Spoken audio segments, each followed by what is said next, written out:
So like the question I actually wanted to come in with was who was the lead singer of Independent Thinkers? Damn, I don't know, man. I don't think we had one. I can answer that question.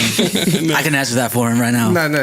I think like there's a lot of people that listen to you, right? And they don't know that you were actually part of like groups, right? Yeah. Like what was there? There was Independent Thinkers, OCMX, The Strangers. Yeah. So like you think because we come, me, Monty, and Zandra back there working the cameras. We come from like a group, right? Yeah. You think it's easier to go that route than the solo independent route? I think it's easier to go. I mean, it's always easier to create and work in a sense, but it also is difficult in another manner because when it comes to like the business aspect and things like that, it's harder to see eye to eye with like three people instead of just your vision. Yeah, there could be too many cooks in the kitchen. But it's like at least when you have those other two people, like there's someone to convince you like maybe the wrong, because not every idea that you solo have is the greatest idea, right? Yeah. And sometimes having those two other people telling you, hey, that's a dumb idea. Yeah. Like, no, yeah. I mean, I was more closed-minded to it back then. Yeah. Like you couldn't tell me shit. Like, you know what I mean? Yeah. If you would have told me, hey, that verse is not dope, I would just be like, you don't think it's dope. You know what I mean? But in another sense, I think that might run in the family. Yeah. You know what I mean?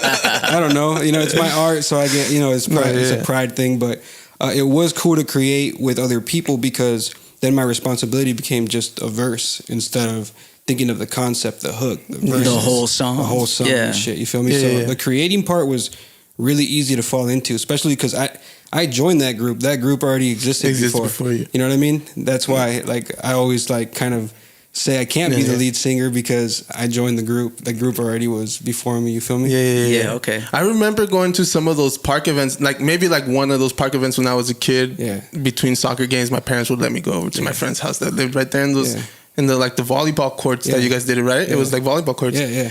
And I remember, and I was like, damn, like these fools are from around here and they're rapping. That's dope. Like, and that was like the first thing, bro, because it was like people didn't know how to go, how to react to it. Nah. Like, but I know you from this, or I know you from that, or like you rap, but you work here. Or we used to play fucking ASO together. So it's like a different thing. You feel me? So. But it was cool because the community really embraced it. The ones that did go out there and listen to it are probably the ones that still support us like now. Yeah. How have you guys been able to keep like a close relationship? Like it was a Clavis. Is it Arloya? What is this? He goes by Arloya now. But he used to go by Spoken Mind. But because we're really homies, bro. Like besides the fact that we make really good music together and that we create really good energy in the studio. We're just homies, right? We spend more time doing other shit than making music. No, I definitely have seen that you guys take trips to like Mexico or different countries together. Yeah. So that's pretty cool. Like I always wondered, like obviously we've been able to stay pretty close together too. Like we've taken breaks and stuff, but we've managed to stay close and have a relationship. So I always wondered how tough it was for you guys or all that, because even now, like, I see at least one of them in every project that you dropped, right? Like, I make it a point to make sure that they're on it, and we all have a really high respect level for each other. Like, shout out to Bobby Lungs because he's in Costa Rica right now. So, it's a different type of way of working when you have a friend and you have a homie. It makes everything a lot easier. Yeah. And Bobby Lungs is Clavis is Bobby Lungs, so people know because I definitely still I've always known him as Clavis, you know.